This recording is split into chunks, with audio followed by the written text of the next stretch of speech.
Bienvenidos a las historias de Lilith.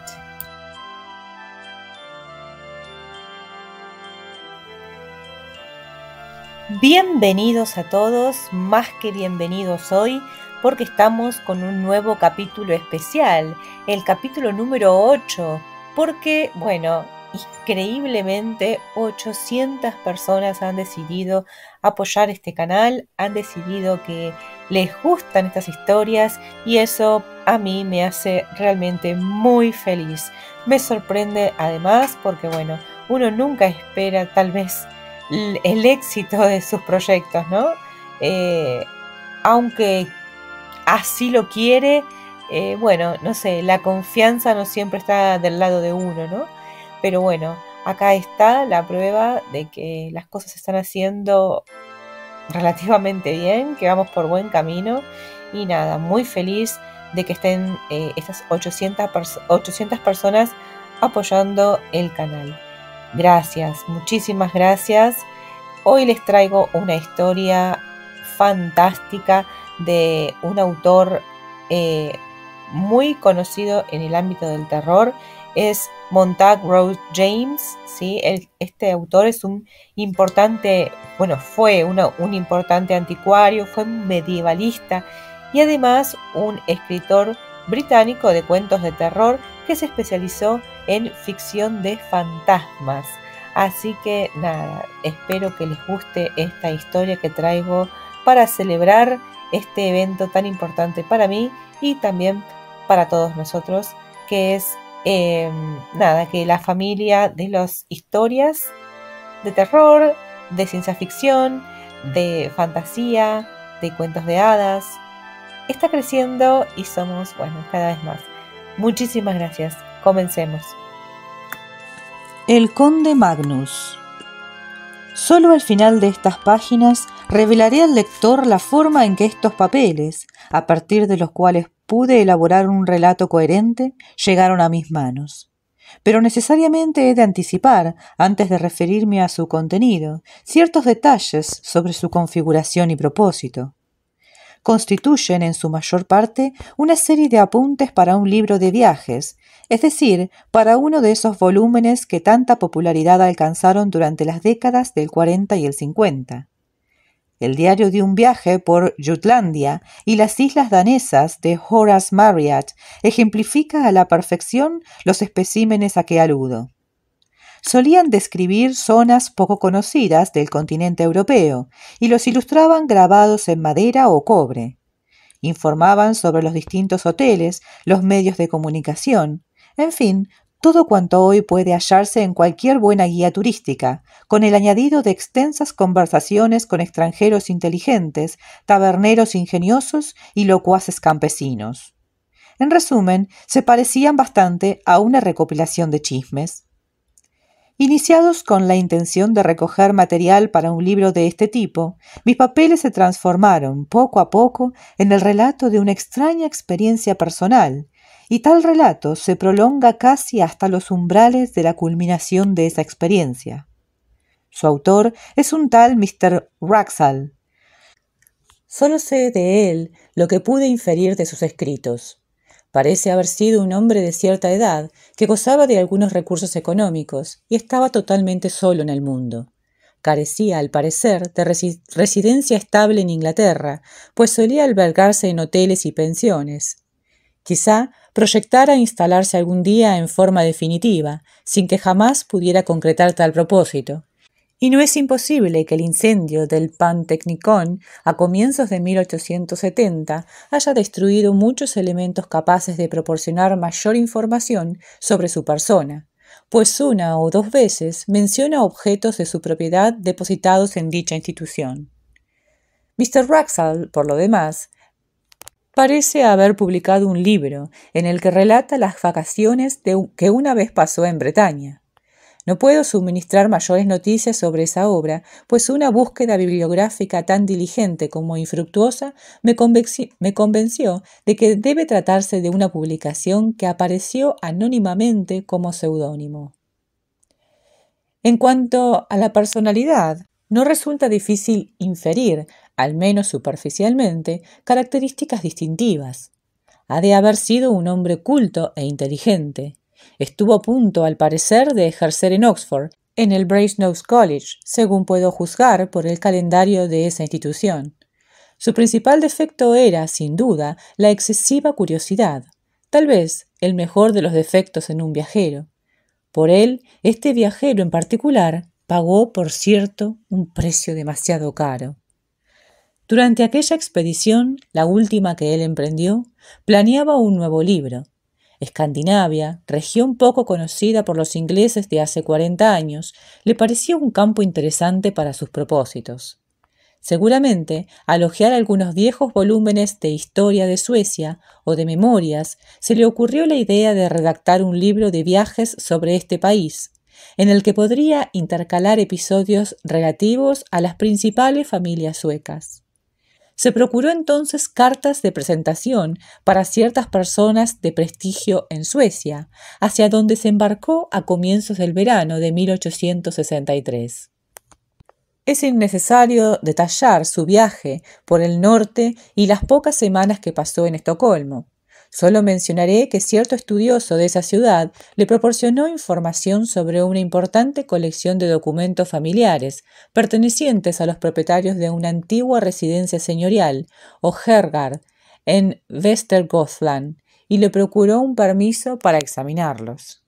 Llamaré Rabeck, pronúnciese algo así como Robeck, a la casa en cuestión, aunque no es este su verdadero nombre. Es uno de los más hermosos edificios de su género en todo el país y ha sido conservado casi sin modificaciones por lo menos desde 1694, fecha en que aparece reproducido pictóricamente en la Suecia antigua et moderna de Dallenberg. Fue erigido poco después de 1600 y sus características generales guardan estrecha semejanza con las de una casa inglesa del mismo período, no solo por el material utilizado, ladrillo rojo con revestimiento de piedra, sino también por el estilo arquitectónico. Hízolo edificar un miembro de la gran casa de Lagardier y aún está en poder de sus descendientes. Cada vez que deba mencionar a esa familia, le haré con ese nombre. Mr. Wraxall gozó de una recepción cálida y gentil, y aún recibió una invitación para residir en la casa mientras duraran sus investigaciones. Sin embargo, dado que prefería ser independiente y desconfiaba de su capacidad para entablar una conversación en sueco, prefirió alojarse en la posada de la aldea, cuya comodidad, al menos en los meses de verano, resultó inobjetable. En consecuencia, diariamente debía caminar algo menos de 1 milla para llegar a la casa. El edificio alzábase en medio de un parque. Lo protegían, lo encubrían, podríamos decir, árboles enormes y vetustos. Cerca de él podía encontrarse el jardín cercado por un muro, al que seguía un espeso bosque que bordeaba uno de los tantos lagos que abundan en la región. Erguíase luego el muro de la finca y después de trepar por una escarpada pendiente, una loma rocosa apenas cubierta de tierra, se llegaba a la iglesia, rodeada de árboles altos y oscuros. Dicho edificio podía llamar la atención de un visitante inglés. La nave principal, así como las laterales, era baja, poblada de bancos y galerías. En la galería occidental hallábase un órgano hermoso y antiguo, con tubos de plata, pintado con vivos colores. El cielo raso era plano y estaba ornado con un extraño y espantoso juicio final, ejecutado por algún artista del siglo XVII, pródigo en fuegos infernales, ciudades en ruinas, barcos en llamas, almas en pena y demonios oscuros y sonrientes. Pendían del techo hermosas coronas de bronce. El púlpito parecía una casa de muñecas y exornábanlo pequeños querubines y santos de madera pintada. Había sujeto en el atril del predicador un facitol con 3 clepsidras.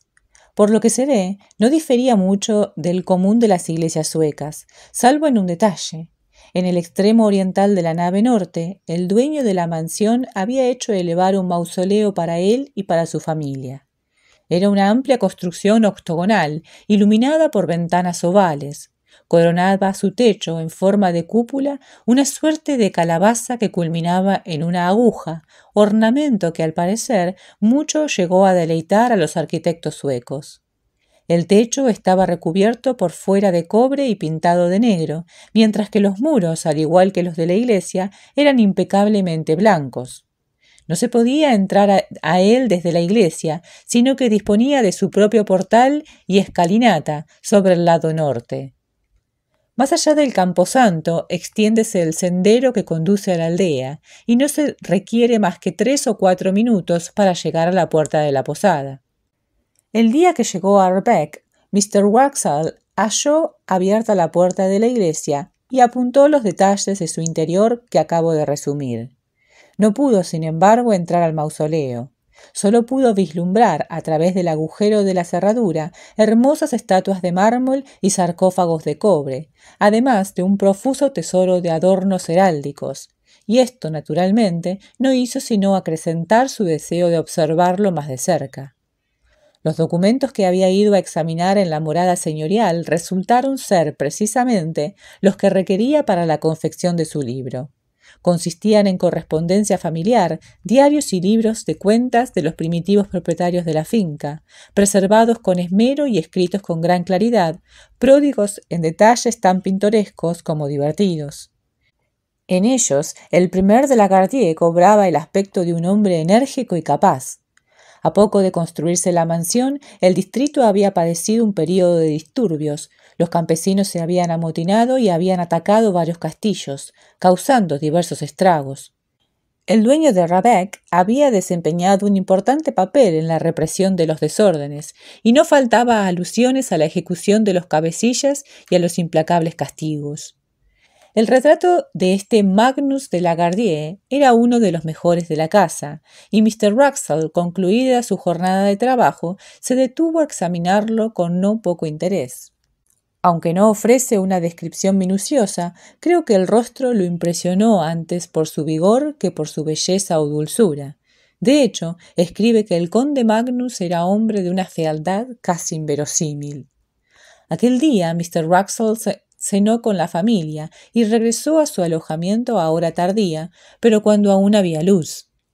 Debo acordarme, anota, de pedirle al sacristán que me permita visitar el mausoleo de la iglesia. Es obvio que él puede entrar allí, pues esta noche lo vi en lo alto de la escalinata y estaba, si no me equivoco, abriendo o cerrando la puerta. En las primeras horas del día siguiente, Mr. Wraxall entabló una conversación con el dueño de la posada.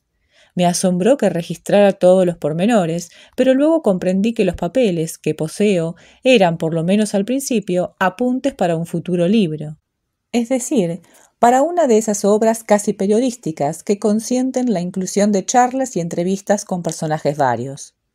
Explica que su propósito era comprobar si aún sobrevivía alguna leyenda tradicional sobre el conde Magnus de Lagardier en los sitios que habían servido de marco a su actuación, y además descubrir si la opinión popular le era o no favorable. Descubrió que la figura del conde no era, por cierto, recordada con afecto. Si los trabajadores de la tierra durante los días de faena, que como señor del feudo pertenecían al conde, se demoraban en comparecer, les sometía al potro, o bien los azotaba y marcaba con hierro candente en el patio del castillo. Hubo un par de casos de hombres que ocuparon ilegalmente tierras del feudo. Una noche de invierno sus casas habían sido misteriosamente devoradas por el fuego, con toda la familia adentro. Pero lo que al parecer más impresionaba la imaginación del posadero, pues volvió sobre ese punto una y otra vez, era la participación del conde en la peregrinación negra, de la que había retornado con algo o alguien.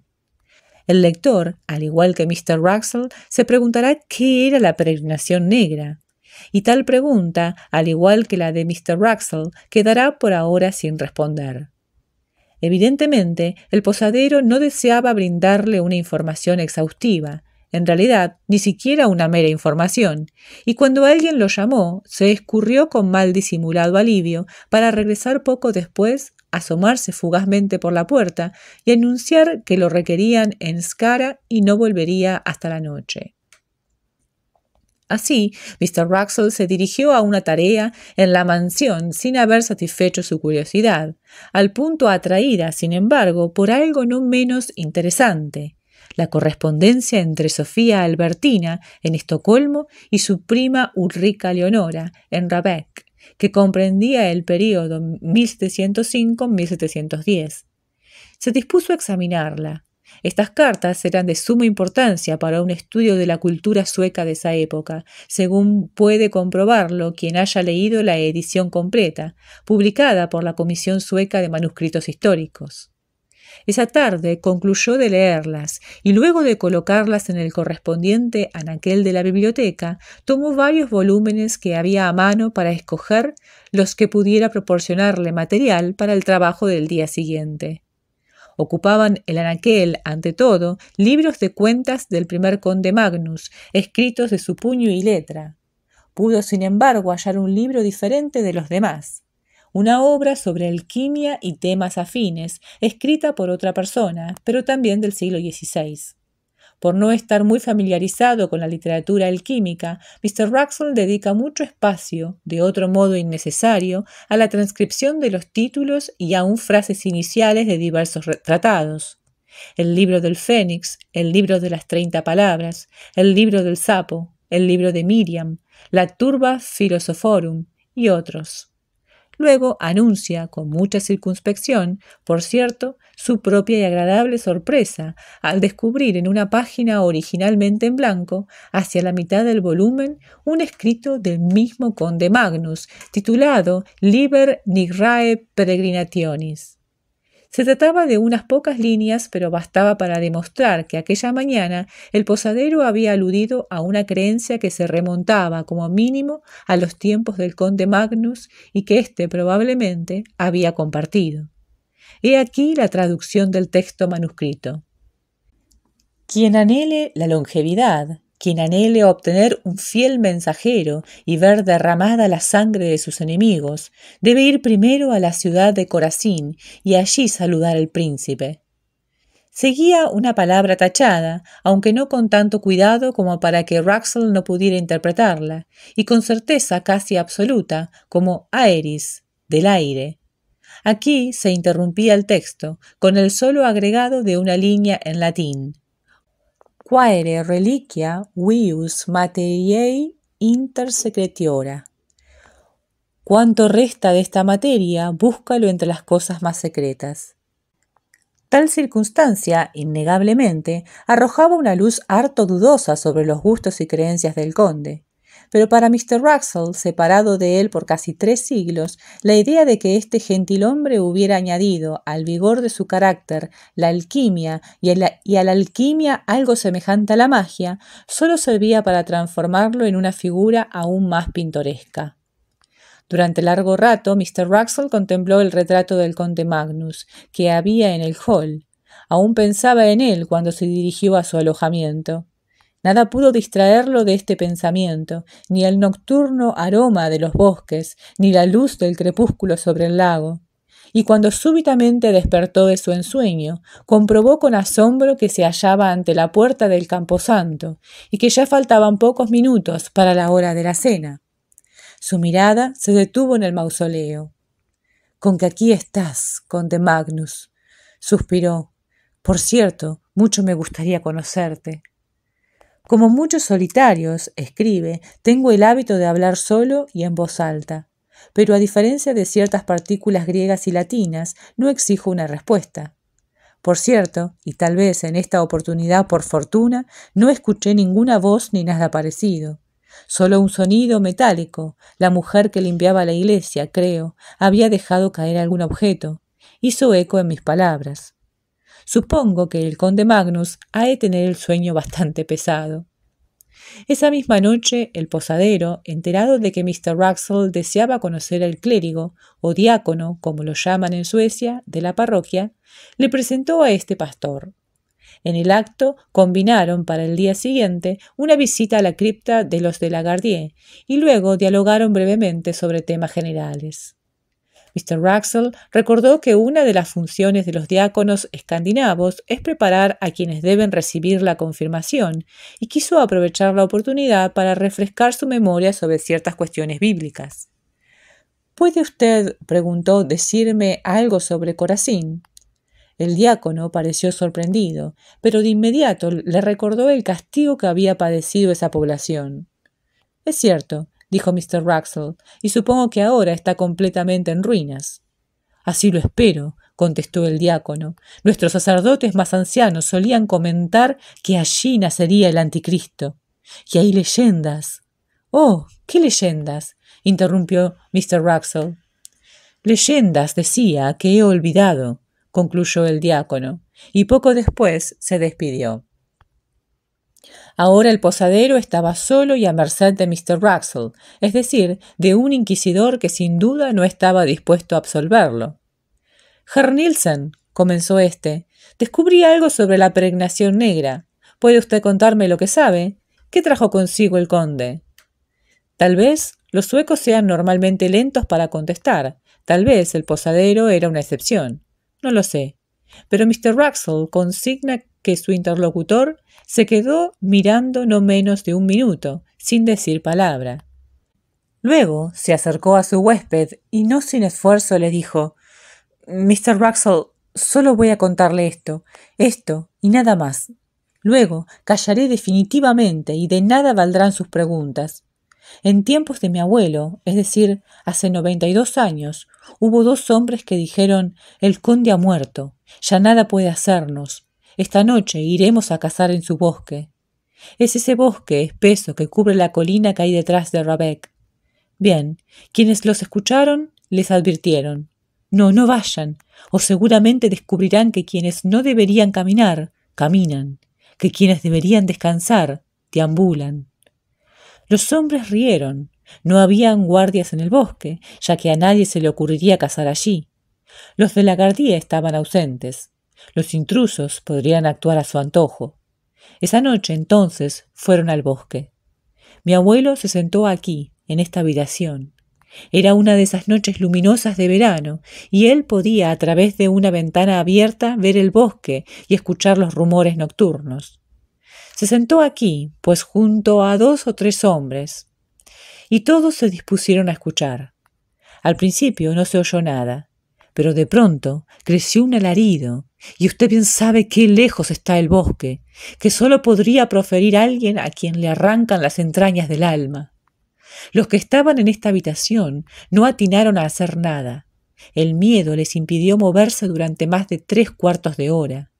Luego escucharon algo más, esta vez a unas 300 yardas de distancia. Una estridente carcajada. Sin duda, no podía haber salido de la garganta de uno de esos 2 hombres, y todos lo han asegurado, ni siquiera de una garganta humana. Después escucharon el sonido de una pesada puerta al cerrarse. Luego, en cuanto amaneció, fueron a buscar al sacerdote. Le dijeron: «Padre, póngase sus vestiduras y acompáñenos para enterrar a esos hombres, Anders Björnsen y Hans Thornjob». Como usted verá, estaban seguros de que los 2 habían muerto. Fueron al bosque. Mi abuelo nunca pudo olvidarlo. Solía decir que ellos mismos parecían muertos. Hasta el cura estaba pálido de terror. Les había dicho, cuando fueron a su casa: «Escuché un grito en la noche, luego escuché una carcajada. Si no consigo olvidarlos, jamás volveré a conciliar el sueño». Fueron al bosque y allí los encontraron. Hans Thornjob estaba apoyado contra un árbol. Sus manos extendidas intentaban alejar algo. Una y otra vez rechazaban algo que ya no estaba allí. Aún vivía. Lo llevaron a su casa en Nyköping, donde expiró antes del invierno. Hasta entonces, sus manos jamás abandonaron su gesto de rechazo. También Anders Björnsen estaba allí, pero muerto. Y le diré algo sobre este hombre. Había sido hermoso, pero su rostro había desaparecido. Le habían succionado la carne hasta dejarle los huesos al descubierto. ¿Me entiende? Mi abuelo no pudo olvidarlo. Lo alzaron en andas y le taparon la cabeza con un paño. El sacerdote marchaba adelante, mientras el resto intentaba entonar el Salmo de los Muertos. Terminaban el primer versículo cuando uno de ellos tropezó. Todos se volvieron y comprobaron que el paño se había caído y que los ojos de Anders Björnsen miraban hacia lo alto, sin párpados que lo cubrieran. Era más de lo que podían soportar. Por lo tanto, el sacerdote volvió a taparlo con el paño, mandó a buscar una pala y allí mismo lo sepultaron.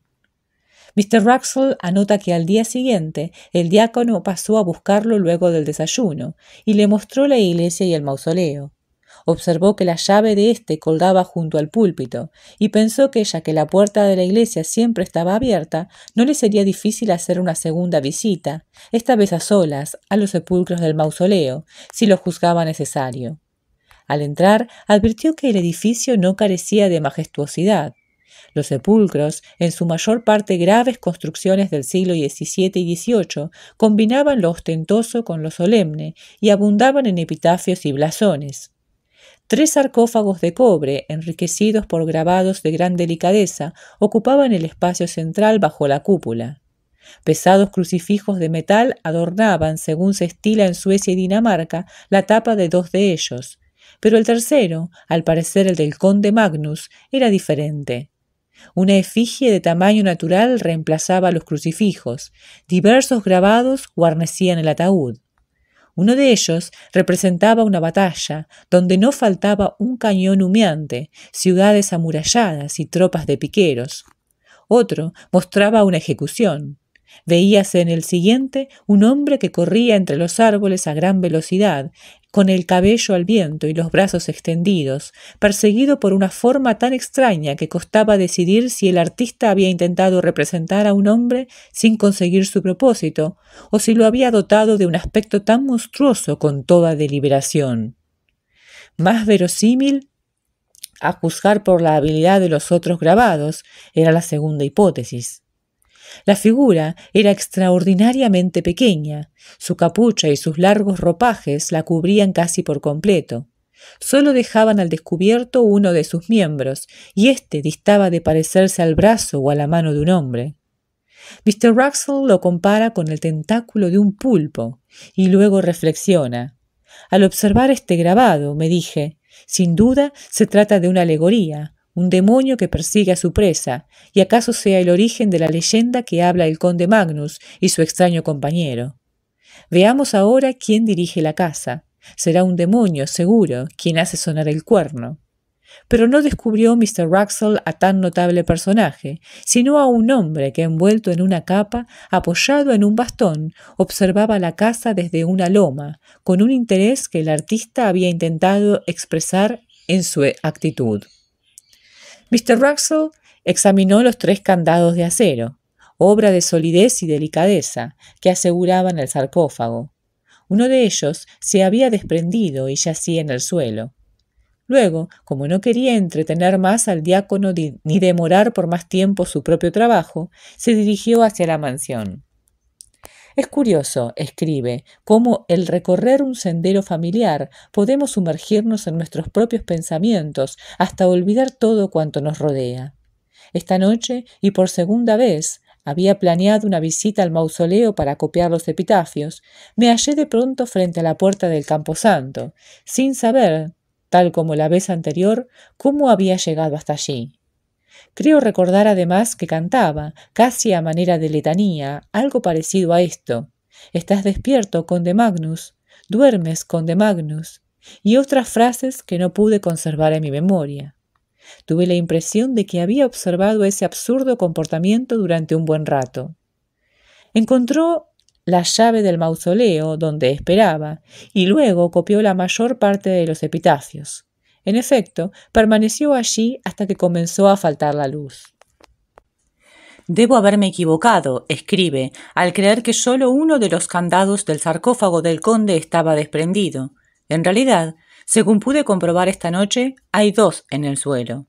Los recogí y los puse cuidadosamente en el borde de la ventana, luego de haber tratado en vano de cerrarlos. El restante aún parece seguro, y aunque creo que se cierra a resorte, no acierto a imaginar cómo se hace para abrirlo. Me temo que de haber podido forzarlo, no habría resistido la tentación de destapar el sarcófago. Es extraña, por cierto, la atracción que en mí ejerce la personalidad de ese antiguo gentilhombre, la cual me temo no carece de elementos sombríos y aún feroces. Al día siguiente, Mr. Wraxall abandonó Rabac había recibido ciertas cartas referentes a sus negocios que lo urgían a regresar a Inglaterra. Su tarea estaba casi concluida y el viaje le llevaría tiempo, así que decidió despedirse, dar un último retoque a sus apuntes y partir. Esos últimos retoques y esas despedidas le llevaron más tiempo del que había supuesto. La familia cordialmente insistió en que la acompañara a comer. Lo hacían a las 3, y ya eran más de las 6:30 cuando Wraxall dejó atrás los portones de hierro de Rabec. Recorrió con lentitud el camino que bordeaba el lago, resuelto, ya que esta era su última oportunidad, a dejarse penetrar por las sensaciones que transmitían el lugar y la hora. Cuando llegó a lo alto de la colina del Camposanto, se detuvo allí durante unos minutos para admirar la vastedad de los bosques que circundaban la región, densos y sombríos bajo un cielo glauco. Cuando al fin se decidía a marcharse, pensó de pronto que también el conde Magnus merecía una visita de despedida, al igual que los otros de la Gardie. La iglesia estaba apenas a unos 30 pasos y ya conocía el lugar donde guardaban la llave del mausoleo. Poco después, Mr. Wraxall se hallaba frente al gran féretro de cobre y, como de costumbre, hablando solo. «Pues bien, Magnus», decía, «no fuiste precisamente un dechado de virtudes, pero tal vez por eso mismo me gustaría verte. O más bien...». Justo en ese momento, escribe, sentí un golpe en el pie. Me apresuré a retirarlo y algo cayó al suelo. Era el tercero, el último de los candados del sarcófago. Me incliné para recogerlo. Dios es testigo de que transcribo solo la verdad. Y antes de que pudiera incorporarme, chirriaron unos goznes y vi con toda claridad que se abría la tapa del féretro. Tal vez me comporté como un cobarde, pero en ese momento nada hubiera sido capaz de detenerme. Salí de ese horrible edificio en menos de lo que tardo en escribir, quizá de lo que tardaría en pronunciar estas palabras. Y lo que me aterroriza aún más es que ni siquiera atiné a cerrar la puerta con llave. Ahora, mientras escribo en mi habitación, todo esto sucedió hace menos de 20 minutos, me pregunto si ese chirrido metálico continuó, pero no soy capaz de responder. Solo sé que sucedió algo más, algo que ni siquiera me atrevo a escribir, algo que ni siquiera sé si vi o escuché. ¿Qué es lo que hice? El pobre Mr. Wraxall partió al día siguiente, tal como lo había planeado, y llegó a Inglaterra sano y salvo, pero ya era, según lo prueban la incoherencia de sus notas y su escritura vacilante, un hombre acabado. Una de las libretas de apuntes que llegaron a mí junto con los otros papeles puede ofrecer, si no la clave, al menos un indicio de sus experiencias. Hizo la mayor parte del viaje en un barco y emprendió no menos de 6 penosas tentativas de enumerar y describir a los otros pasajeros. Las anotaciones son de este tenor. 24. Pastor de una aldea de Skane. Chaqueta negra y sombrero negro blanco habituales. 25. Viajante de comercio que va a Estocolmo a Trollhättan. Capa negra, sombrero marrón. 26. Hombre con una larga capa negra, sombrero de alas anchas, muy pasado de moda. Esta última nota está subrayada y Mr. Wraxall añade, tal vez idéntico al número 13, aún no le he visto la cara. En cuanto al número 13, comprobé que se trataba de un sacerdote católico vestido con sotana. El cómputo arroja siempre el mismo resultado. La enumeración suma 28 personas, una de ellas en un hombre de larga capa negra y sombrero de alas anchas. Otra, una figura pequeña con una capa oscura y una capucha. Refiere, por otra parte, que solo 26 pasajeros participan de las comidas y que es probable que el hombre de la capa negra no se presente a ellas, así como es seguro que la figura pequeña no se presenta jamás. Parece que al llegar a Inglaterra, Mr. Wraxall desembarcó en Harwich y decidió ponerse en el acto fuera del alcance de una o más personas. Jamás especifica de quiénes se trata, pero cree obviamente que intentan darle caza. Alquiló por lo tanto un cabriolé cerrado, pues no confiaba en el ferrocarril, y se dirigió a la aldea de Belsham St. Paul. Eran cerca de las 9 de la noche cuando llegó a las cercanías del lugar. La nítida luna de agosto iluminaba el camino. Sentado adelante, se limitaba a observar por la ventanilla el rápido desfile de campos y brezales, pues poco más había para ver. De pronto llegó a una encrucijada. En uno de sus ángulos erguíanse dos figuras, ambas inmóviles, ambas envueltas en capas oscuras. La más alta usaba sombrero, la otra capucha. No tuvo tiempo para verles el rostro, y ellos, por su parte, no esbozaron el menor movimiento. El caballo, sin embargo, pareció encabritarse y se alejó de inmediato a galope tendido. Mr. Wraxall se hundió en el asiento, presa de algo muy semejante a la desesperación. Los había visto antes, a ambos. Una vez en Belsham St. Paul tuvo la suerte de encontrar habitaciones amuebladas con decencia y allí vivió durante las siguientes 24 horas en relativa calma. Ese día escribió sus últimos apuntes, excesivamente inconexos y desesperados, como para que los transcriba en su totalidad, aunque su contenido final es claro. Espera la visita de sus perseguidores, ignora cuándo o cómo sucederá, y a cada momento exclama: ¿qué hice? O no hay ninguna esperanza. Sabe que los médicos lo considerarían loco, que la policía se burlaría de él. El pastor no se encuentra en la aldea. Nada puede hacer, salvo cerrar la puerta y rezar. El año pasado, en Belsham St. Paul, aún había gente capaz de recordar al extraño caballero que llegó a esa aldea una noche de agosto, años atrás, y que hallaron muerto a los 2 días. Se había dispuesto una investigación y 7 miembros del jurado que observaron el cadáver se desmayaron. Luego, ninguno de ellos se atrevió a contar lo que había visto. El veredicto fue muerto por la intervención de Dios. Los habitantes de la casa se mudaron esa misma semana y abandonaron el lugar. Sin embargo, estoy seguro de que esa misma gente ignora que un leve resplandor ha iluminado, o podría iluminar, el misterio. El año pasado recibí la pequeña casa como parte de una herencia. Había permanecido desocupada desde 1863 y al advertir que no podría alquilarla, la hice demoler. Los papeles que acabo de resumir aparecieron en un armario bajo la ventana del mejor dormitorio. Y este es el fin de El Conde Magnus y de la historia especial de los 800 suscriptores. Muchísimas gracias una vez más por estar ahí. Espero que haya sido una historia de su agrado. Los invito, como siempre, a seguir suscribiéndose, a dejar likes para que esta historia y muchas otras lleguen a más gente de todas partes del mundo y puedan disfrutar de estos cuentos. Espero, como siempre, sus comentarios. Me gustaría saber qué les pareció el cuento, si les gustó o tal vez no. ¿Cuál fue su parte favorita? Si, bueno, les dio miedo o, bueno, o están muy acostumbrados a las historias de fantasmas. Si se pudieron meter en la historia o tal vez no. Así que nada, espero sus ideas y los espero también a ustedes en los próximos cuentos. Nos vemos la próxima. Adiós.